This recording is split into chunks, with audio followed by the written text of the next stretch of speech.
Good evening, ladies and gentlemen. Welcome to Local 5's First 5 p.m. here on WFRV Plus. I am your host, Indiana Shills, back with another Thursday edition where we are one day closer to Friday, one day away from Friday. I hope you got your weekend plans all set in stone.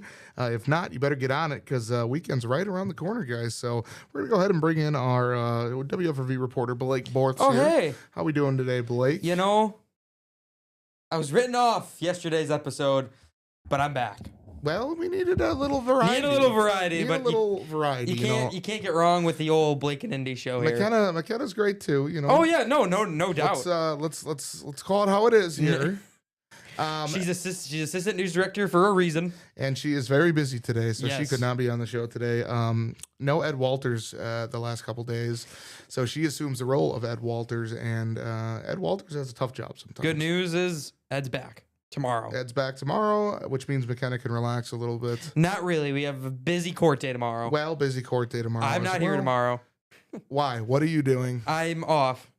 I worked Sunday. I had to do the Sunday morning show. Unbelievable. Unlikely story, I know. Anywho, let's go ahead and why don't we rip things off right away with your story from today? Yeah, man. The weather's not going to look pretty tonight. Not going to be pretty. You talked with the Green Bay Public Works Department about how they're preparing for a potential, what is it called, a flash freeze? Flash freeze. I also think that they released a weather advisory for tonight and tomorrow morning. Yeah, which is obvious. That was recent. That wasn't, Yeah. But yeah, no, talked to Chris Perlow. Me and him talked last week actually. So when the story idea came in, and I was like, well, called 11 people. He was the only one that called me back. So thank you, Chris. That's kind of his name, Chris. Thank you, Chris. That's kind of how that works. But that's how it works with reporting sometimes. Yeah, Unfortunately, you got to call 11 people, but hopefully you get the one to call. You get one to answer. That's all you really need. Yeah. We just kind of talked about what they do to prepare for any kind of a wet weather event, but especially for the one that we're going to see tonight with us seeing the unseasonably high of in the 40s. Dropping down to the 20s as we progress through the night here. Roads are going to freeze. I mean, God, I hope I can get home before then. It's supposed to be like right around 7 o'clock. That's what I'm getting off. So yeah, so I mean, I was out there at 5 o'clock, and when I was out there, traffic didn't seem to be too bad. Looked like to be quite normal. I hope the parking lot's not frozen by the time I leave here after the show. 37 right now. Yeah, it's dropping.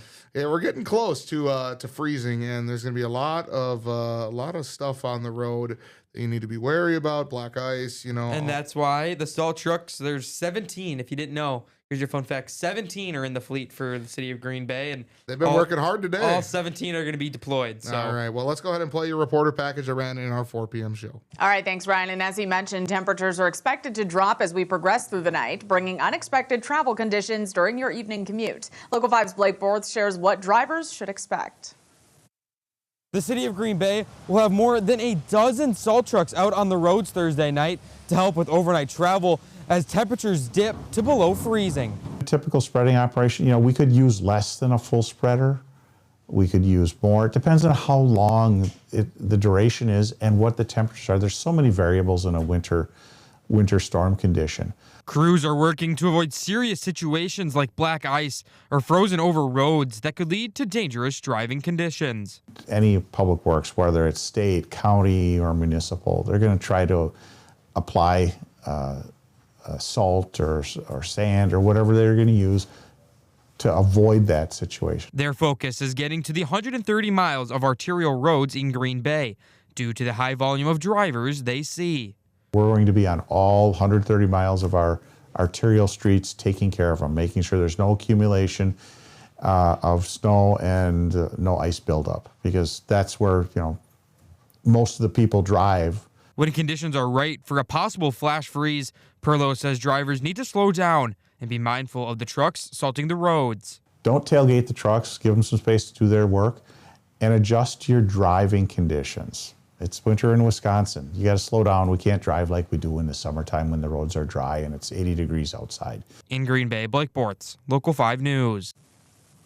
And a reminder to stay up to date with all of your weather needs. Make sure to download the Storm Team 5 app, available on iOS and Android. Well, the good news about the app is we should be getting an appearance today from Ryan Kudish. I believe he's working the night shift today. He is.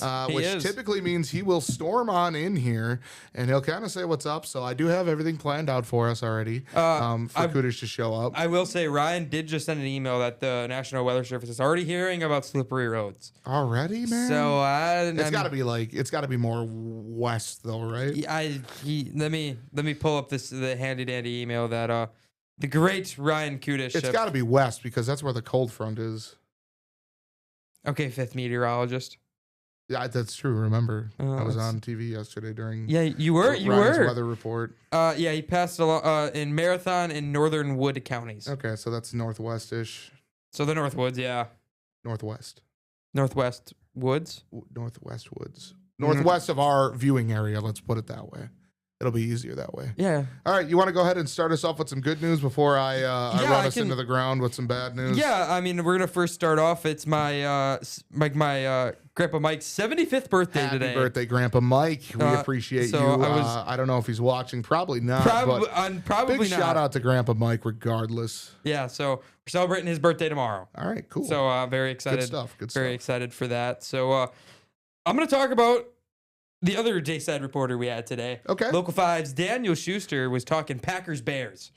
Always good. But kind of in a different light. Yeah, not so much on the field. This is an off-the-field discussion. If any of you guys don't know, the Bears owner, or whatever their title was, sent out a message to the fans on social media last night that their talks of building a new stadium in Arlington Heights is seemingly kind of fallen apart as of late. It's very interesting. It's very weird situation. Very weird developments. But at the end, he mentions they're looking for everywhere in Illinois, but also the northern part of Indiana. Gary, Indiana is being that's looked at. really interesting. You know, and you think that's probably not going to happen. It would be very shocking to me for them to build a stadium in, northwest Indiana. It doesn't make sense to me. I'm sure they're, I don't know. We got some Bears fans in the studio in the here. building, so yeah. And so they've put their 2 cents in already, and obviously they're not too happy with the sort of flaunted idea of Northwest Indiana. Honestly, I think it's bad for football if they go to Northwest Indiana. It's just not. It's not right. No, it just doesn't make sense. I mean, you already got the Jets and Giants playing East Rutherford, New Jersey, sure, but Indiana for the Chicago Bears, who are one of the most storied franchises of all time. The Indiana Bears. The Indiana Ice Bears. That's my fantasy team name and everything. They might make it a reality. All I'm saying is if they change their name to the Ice Bears and move to Indiana, I'm going to be very upset because I should have gotten that patent. You need to get that patent, trademark, copyright, all of it. Man. Yeah, no, team president Kevin Warren said that they're evaluating options throughout the Chicagoland area, including beyond Arlington Heights and Northwest Indiana. The vision would include, all the things that restaurants, entertainment, and year-round development. And it's a concept that, a lot of us here and Packer fans said is quite similar to what we have with Lambeau Field in Titletown. They're just trying to make it bigger and better too, which is, obviously you're seeing all these new stadium districts pop up. I mean, look at the Bucks.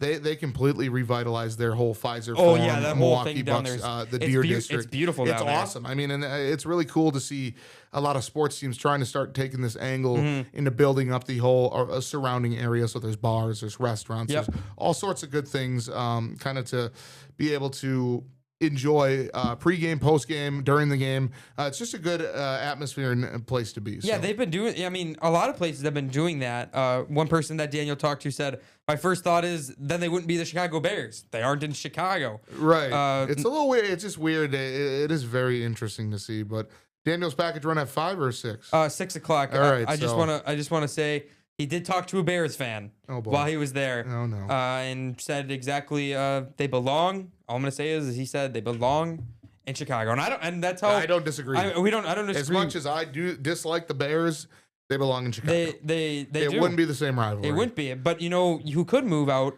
The Patriots could definitely leave New England. I mean, okay, we're going to commercial break. When we come back, we got Ryan Kudish sitting right next to Blake. As you see, there's a little bit of tension going on already. So we'll be back right after these commercial breaks, guys.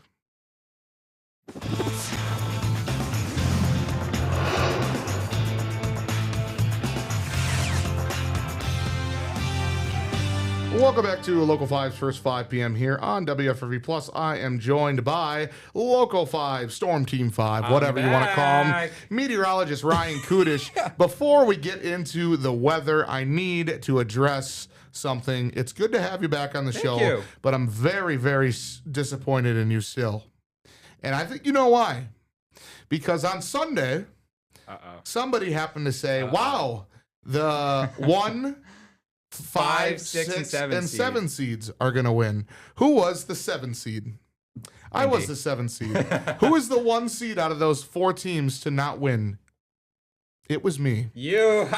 My team absolutely. Welcome to Do we have like a boo button? No, that's the chime. Okay, welcome to Cancun with me, buddy. My team completely, we were expecting pretty decent game out of Jake Ferguson for the Cowboys and George Pickens.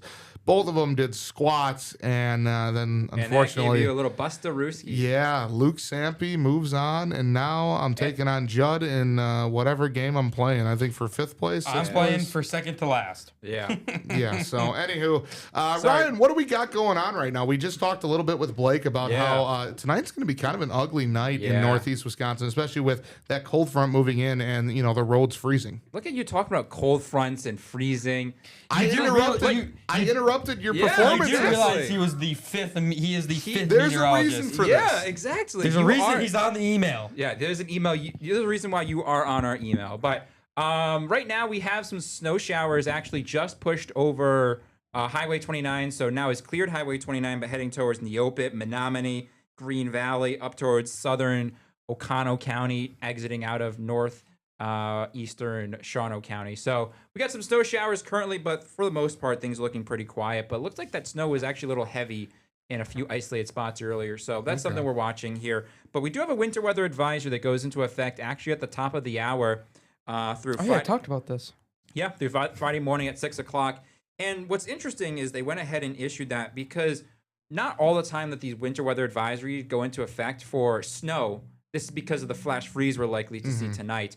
And we could see a little bit of snow mix in as well, like we're seeing right now. We might see some more snow showers tonight. So, we could see a flash freeze and then the snow actually go over top of that freeze. So that's something we're watching. You can see that this actually does take up a lot of our state and most of the counties in our viewing area. Pretty much all of them except Sheboygan. Actually, absolutely. So there are some winter concerns here for tonight. So let's roll through Futurecast from a Wisconsin view, and it's doing a pretty decent job, I would say. We could see a few snow showers here out and about this evening, and some of them could be what we call snow squalls, or brief, heavy snow that reduces visibility because the winds are around 30 miles per hour, creating some whiteout conditions. So that's really the main concern there. We also see a few snow showers actually develop overnight tonight. Oh, boy. So we could see, a little bit of accumulation, but nothing too dramatic. There will not be a big accumulating snow event. Likely we'll see some clouds tomorrow give way to sunshine, but we likely will have some slippery travel out the door tomorrow morning. So here's that snowfall projection, and we could see about a 1/2 inch to around an inch, maybe up to 1.5 inches. Yeah. I think some of this is a little overdone, but if we get into a snow squall, you might get an inch or 1.5. So. Oh, right. I mean, snow squalls, you would pretty much compare them to severe thunderstorms. Yeah, essentially, kind of putting it into layman's terms is the snow squalls are kind of your wintertime version of a severe thunderstorm. Okay, but good to know. When you get a snow squall warning, they're actually just kind of issued for driver-based. Like if it's going over a very populated roadway, then you'll get them issued. But most times... You ever drive in a squall? It's not fun. No. Yes. It is. I have once. It is ugly. It is. It really hits hard, and you almost pretty much have to pull over. Yeah, and that's what they tell you to do. If you get into a snow squall warning, you'll get it on your radio. Yeah. Pull over immediately, and it's going to be a very quick snowstorm or snow shower. So it's not likely it's going to be lasting very long. So you can pull over. Maybe listen to some music, listen to the radio, watch a YouTube video. Yeah, watch a quick YouTube video. Or you just have all that grit and you just drive through a snow squall. No, not recommended. Or I've done it. If it happens at 5:30, watch first 5 p.m. It happens tonight, watch the near fall. The near fall, WFRV Sports Night. Yeah. It's all on our YouTube. You can already watch it. Exactly. Hey, you're taking away all my promos that I do at the end of exactly. all of our You're stealing shows. his thunder. But look at this temperature spread across the state right now. Isn't that cool? It's 37 in Green Bay. It is really like look Yeah. at the east and west side. It's a 20-degree difference. Is Yeah. crazy. And I'm already hearing some reports of slippery travel in Marathon County and Northern Wood. So I shared that with everybody too. I used your handy dandy email. You used your I handy mean, dandy hey, email. I'm pretty much useless right now. I wouldn't say that. Never. No. So look at our hour-by-hour temperatures, and it's likely will drop below freezing sometime That's after warm. 7 or 8 o'clock. And the question that I'm getting asked a lot tonight is, how quickly will the roads freeze over? And quite frankly, I don't think I can answer that question because I'm not with the DOT. Yeah. I just tell you, hey, it could drop below freezing, and we'll see some slippery spots develop after that into the morning hours tomorrow. Look at those lows. We were in the 40s today. In the Yeah, it 40s. was, yeah. Some people are probably wearing shorts. I mean, I usually do Yeah. any day, but I've started to dress a little more professional now that I'm on. Because you're on the air. On the air for a on air minute. talent. Good to see you're dressing. Just with trying us. to look a little nicer. He's doing Not- his part, I'm folks. not wearing no tie. I'll tell you that. No, Dude, wear a tie. No long sleeve Wear a shirt. tie, I mean, this dude. is about as long sleeve as I'll go. I don't like the respect long it. sleeve shirts. You Yeah. know, the dress collar. But Yeah. anyways, We were in the 40s. We'll drop into the teens and single digits for overnight lows. It's gonna get a little nippy. yeah. And the big reason why is that wind direction change. We were southerly this morning. That's why we had some ice shelf Oh, boy. concerns on the Bay of Green Bay. Okay. Because we had a strong southerly wind pushing that ice up. And now we have a westerly wind kicking in, so it's Yeah, likely I it did could see push there up was against. a lot of those in Door County. Yeah. The what are they called? It's called ice shoves Ice or shoves, ice right, flows. right, yeah. And essentially the Oh, ice is so. You've seen Dude, some dude, pictures. those They're are- pretty cool to see. Yeah. They Dude, are really, really neat. I remember. Sorry, just No, sorry to you're good. interrupt, but when I was growing up, they had it in Menominee on the Yeah. on the lighthouse. So they were probably the biggest I've ever seen. Yeah. Climbing up them and it's pretty cool. I can't Not remember, sponsored by Barks. Yeah. can't remember when that was, but it was crazy. The ice shoves are Yeah, they're really amazing. cool to see. So essentially, what's happening is the ice is very thin right now. Mm-hmm. It hasn't really developed very well, especially on the bay. So we got that strong southerly wind this morning that kind of broke it apart, and now we have that west wind kicking in. So especially the western side of Door County might see some ice shoves or ice flows later today or overnight. But that wind will be pretty strong, gusting 30 to maybe 35 miles per hour tonight. Wow. I think this is all I got. No, 7 day. Okay. Perfect. I need to know how it's going to be to drive home tomorrow. Yeah. How's it gonna be driving So- north? I'm going north. He's going south. Wow, you guys are going different places, huh? I got to get away from Blake. I have to get away from guess Indy. what? I don't blame you. So tomorrow, mostly cloudy with some late sun, high of 16. We'll have some snow showers for Saturday morning up north. Mainly, I would say we can get an inch or two up that way, far north. North. 32 for a high. And then look at that. We're back down to 15 on Sunday. Oh, man. But here's the thing about next week, Christmas week. We're going to be in the mid to upper 30s. We'll take that. You clap, but guess what's going to happen? I think it's likely our snowpack will go away. So- No white winter. no, I Or don't think we're white gonna have a white Christmas. Christmas this year. We'll have to check Whatever on it's it called. because the rain today and the mild temperatures really ate away at our snowpack. Yeah. like I saw it just go away like that. Yeah, no, So- it really did. I mean, a lot of the snowbanks just completely gone. Yeah, so unfortunately, not looking good there. But Not the best news Yeah. for everybody All right, who we're likes a good. white All Christmas. right, guys, we're going to head to our final commercial break. When we come back, Blake and I will continue talking some of the local and national stories. So stay tuned. We'll be back right after these commercial breaks. see ya.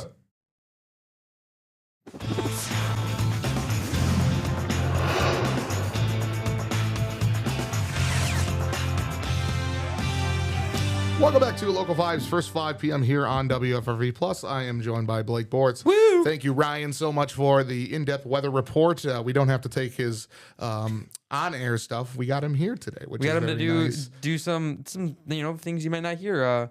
Yeah. Over the TV waves. Where are you going with this? I don't want to talk about the sad. I don't want to talk about the sad. Yeah, the sad- unfortunately, I don't want to talk it's about it. time to talk about it. It is one of the biggest stories nationally today. As many of you know, Blake and I have a NASCAR show here on WFRV Plus, and the NASCAR world is mourning the loss of Greg Biffle. Greg Biffle is one of the drivers that Blake and I both watched growing up. So, former race car driver, I'll read you the article here. Former race car driver Greg Biffle and his family, and members of his family, were among the 7 people who died in a plane crash Thursday in North Carolina. The business jet, which was registered to a company run by Biffle, erupted into a large fire when it hit the ground during an attempted landing at Statesville Regional Airport, roughly 45 miles north of Charlotte and the nearby Charlotte Motor Speedway.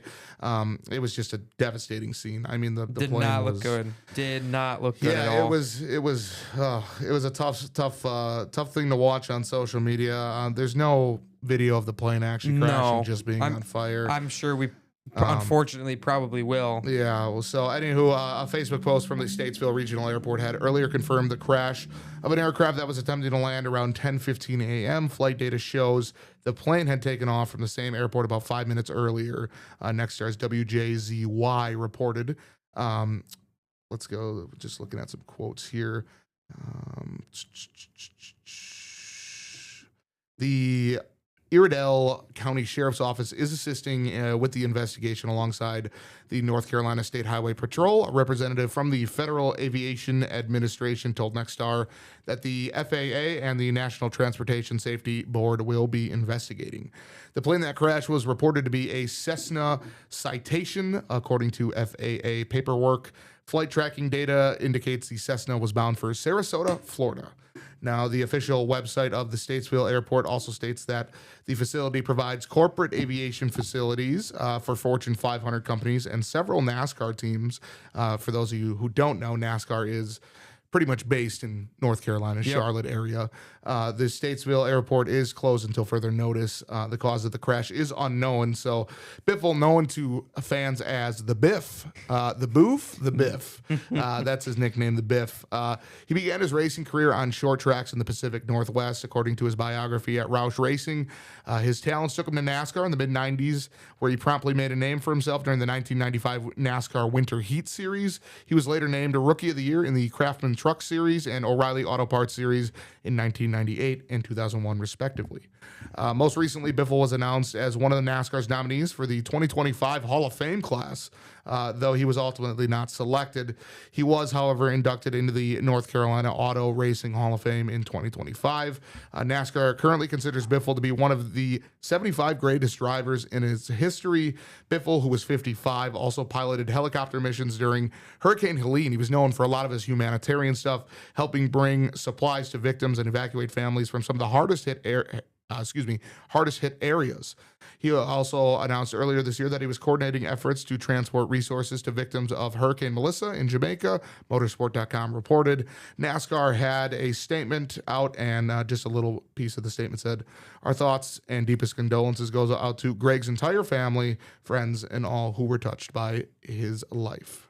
It's just, you hate to see, someone you grew up watching in the sport you love watching of any of the sports, and I loved his paint schemes. His paint schemes were awesome. You got some this one with this 3M, the 3M one is just classic. It's just I'll try to point out once it comes on the slideshow. I'll try to point out exactly the one I really like. It's the National Guard one. Oh yeah, I mean, you know which one I'm talking about. The viewers probably don't, but I mean, it was it's such a devastating loss, especially to be named one of the 75 greatest NASCAR drivers, and to lose somebody who had the impact. I mean, he wasn't. It's not like he was nothing in NASCAR. No. He was great. I mean, he never won a championship, but finished second. 19 career wins. Yeah, he was great. So he was good while he was in the sport.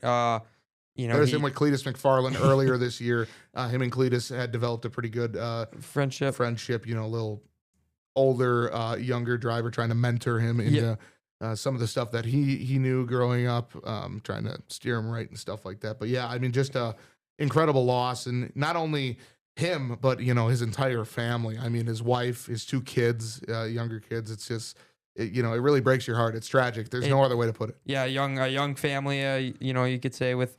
I think his kids weren't even close to 16 yet, both of them, and it's just horrific for the loss of the sport of NASCAR, but also for the humanitarian stuff that Greg did. He was just a great soul. I mean, there's really no other way to put it. This is one of the schemes I really like. Man, it's crazy to think. I'm sure you do. Greg Biffle diecasts. I've got a couple of them for sure. I have a handful. Yeah, so it's definitely a shock to the NASCAR world, and it sucks. That's the one I'm talking Yep. about. There's really no other way to put it than it's just a really crummy situation, and our thoughts, Blake and I, our thoughts and prayers go out to everybody affected by the tragic definitely, death and of Greg Biffle. one of the I guess to laugh in a moment like this, he was on Dale Jr.'s podcast, and he was just recounting an incident he had with Boris Said, and just him detailing He's a great storyteller for sure. Great storyteller. So if you're a NASCAR fan, you haven't watched the episode, it's a good one, and Definitely feeling the loss of Greg Biffle throughout the community. So, Yes.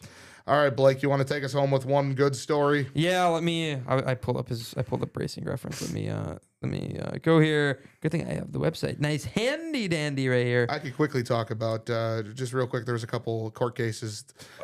Two men accused of kidnapping a 60-year-old Manitowoc girl found in Wyoming. They made court appearances. They both had bonds set for $500,000. Oh wow.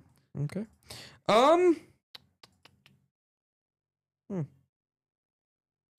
Trying to think here. How about the Theta Care one?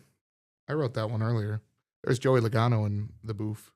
You had to put that one in there. I had to. I saw it and I'm like, come on now. You had to put That's that a one young in there. Joey Logano, man. I'll go. We'll stay in the sports department kind of here. Okay, you got about 2 minutes. I got the Wisconsin Timber Rattlers. They have a new radio home for the 2026 Ooh, all right. season. Where are we at? A little different here. They're continuing their part. The Timber Rattlers and Cumulus Broadcasting will continue their partnership, but will do so on a new broadcast channel as WNAM, the home of the Timber Rattlers since 2009, is set to shut down in just a couple of days here. Now they're going to be moved to WASH.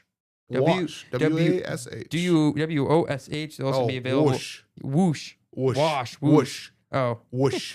Games will also be available on 93.9 FM and through internet streaming audio. And a quote from the president of the Timber Rattlers: "We have had an outstanding relationship with Cumulus Appleton Oshkosh and are glad to be able to continue that through WOSH. Not only do we keep our streaming options and our strong AM signal, but now we'll be able to complement that with an FM translator. Big news for the Timber Rattlers. Yeah, for good all the stuff fans. for them. I mean, FM, the big time. The big time. Moving over from AM to FM. AM, PM, first 5 p.m. That's me.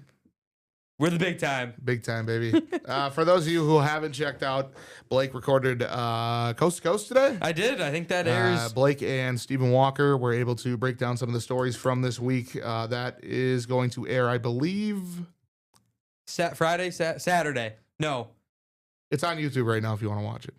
Also, me and Indy recorded Inside the Garage. Hurry up. Make sure you watch that tomorrow night. Tomorrow 9:30. night, or it's on YouTube. Some people have already watched it. They're not very happy with us giving Alex Bowman a C. Anyway, that'll do it for First 5 p.m. Thank you guys so much for tuning in. We'll catch you tomorrow for a Friday episode. Blake is off, so it'll probably just be me, unless I can drag in one of the other reporters and tell them we're going to have a lot of fun. So we'll see you guys on Friday. Enjoy the rest of your Thursday.